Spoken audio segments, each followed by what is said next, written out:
he's behind the bar, he's bartending. Were you bartending, weren't you? Yeah. And so the first day on set, I see him. I'm sitting in a chair, waiting to see him. Rock wandles up, really slow. He comes and he looks at me and he goes, Sean. I was like, yeah, right.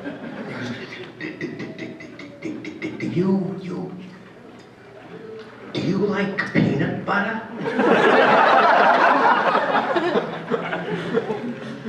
I said, yeah, Rock, I like peanut butter. Yeah, me too. Fucking walked off. Just like that shit. I touched it. It was alive.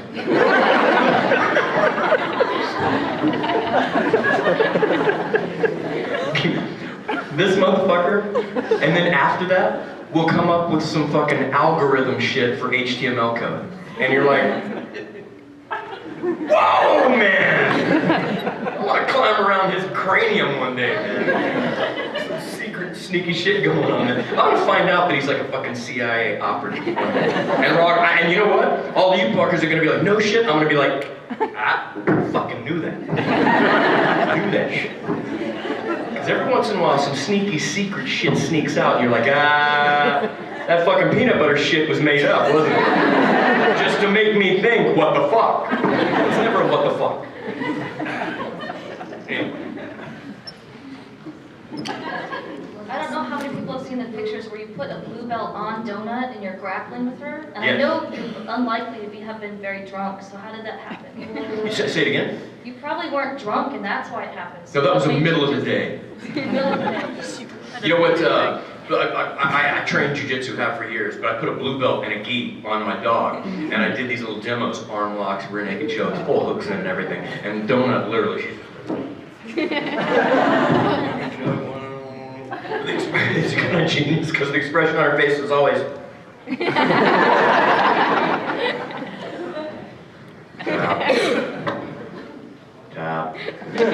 But I got some hate mail. I'm not kidding. This is how fucking weird the internet is. I get so many people that are like, I can't believe you would abuse your dog. How dare you? That's just fucked up. Like, wanted to call animal services on me for playing with Donut. I mean, I'm like, really? Do you really think I was like fucking hyperextending her arm? You fucking idiot. You know what I mean? Like, I took the time to video it and go, yeah, I'm putting my dog to sleep. She didn't fucking tap. You know, I got hate mail and death mail from that. Crazy, right? But it was so cute. I thought so. I thought it was funny. And she loved it too. You know? She's just fucking happy to be there. Here's a donut trick. I can now take an Oreo and put it on her muzzle. She can flip it up and eat that shit before it hits the ground.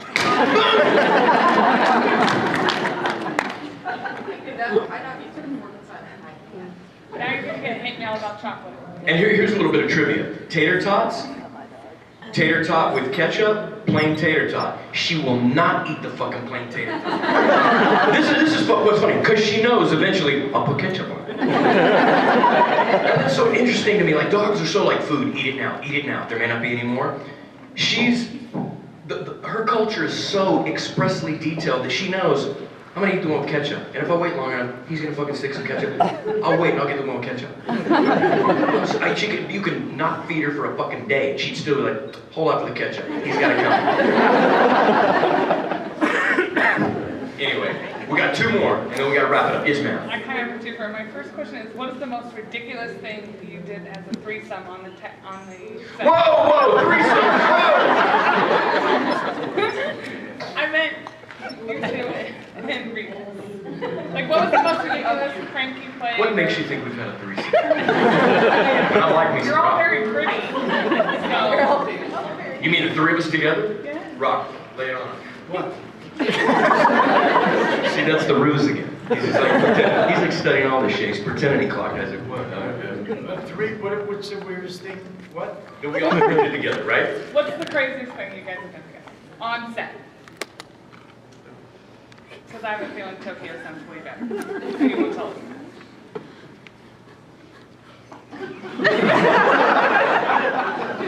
that. Scary rock right there. I'm a little scared.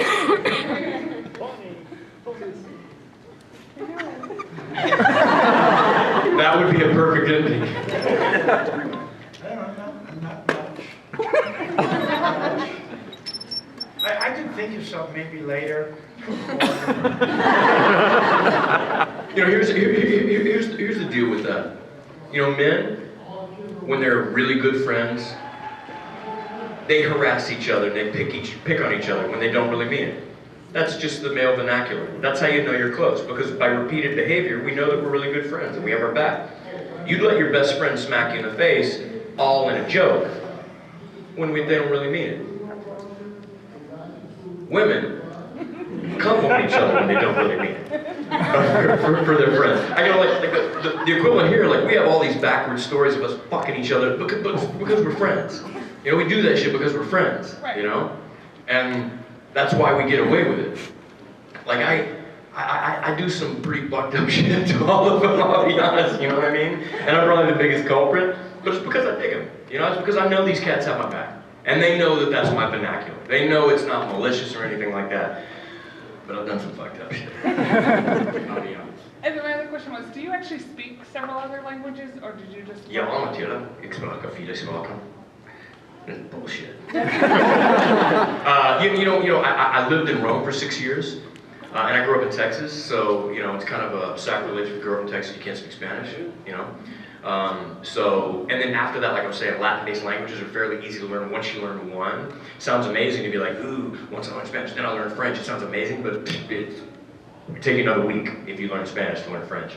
And then consequently Italian as well. I wouldn't consider myself fluent in any of them, but I can get by in all of them. Well, the ones that I've studied, you know, and I think it's pretty important to, you know, show respect to the area and try to communicate on their tongue as well, you know. And I can't really preach that about the United States unless I do it when I go abroad, so I do it when I go abroad. That's very cool, thank you. Yeah, you're welcome. I have another one of these gay-mo emotion stories. I have a friend who's like super depressed, and I was gonna see if you could call her, but she's at work. But she wanted me to tell you that she loves you guys. We love her. And also, I just want to hear Rocco talk because he's hilarious.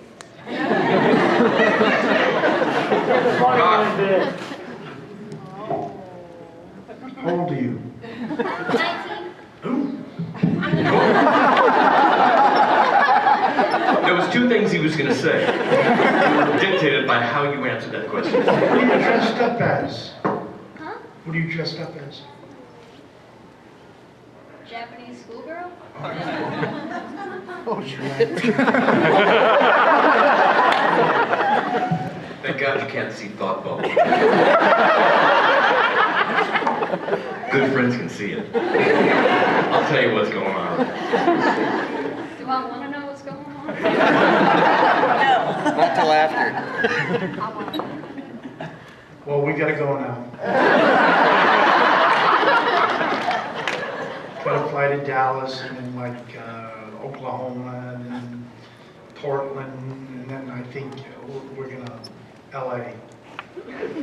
Rock is a good flyer. He loves flying. It's relaxing for him. So he's looking forward to this trip. Let me tell you this, man. Every airport bar is singing when Rocco has to fly. Rocco does not like airlines at Jack all. the price up for me. Did they see it coming and just put Yeah. a bottle on the bar? And like the other time we were late to the airport. So you think that Henry would like feel bad for me because I don't have a chance to drink. He's laughing. You can't get drunk. You can't escape. Every time we fly somewhere, you know, we'll meet at LAX. And I'll bump into Rock or something, you know, he'll wander off because he wants to go have a couple pre-flight cocktails. As soon as we get there, that's what fucking comes out of Rock's mouth. You on my flight?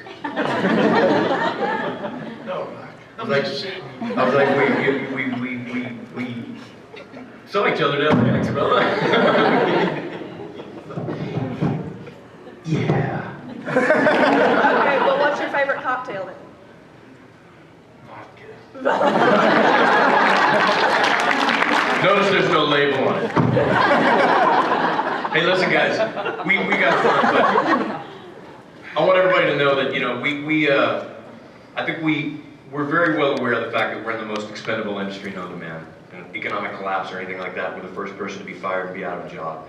It's an honor, it's a privilege, it's very humbling to come in a room and have people just want to sit down and listen to stories about your job. You know, we should be so grateful. It's humbling and it's nourishment for the soul and the self-esteem for this kind of stuff. You know, when you do theater, you get a direct connection. You know, that energy is reciprocal. You get the feedback immediately. When you do film, you don't. You know.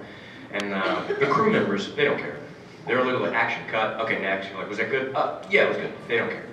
So it's events like this when we can really hear and feel the feedback, and it's soul nourishing. It really is. And we don't take it lightly. It's a special thing to see you guys line up and just want to take like a ball of adoration and smash it in our face. It's just really, really cool. And it's reciprocated. God bless you guys. It's an honor, it's a privilege, and I mean that from the bottom of my heart. I think Rocco feels the same way.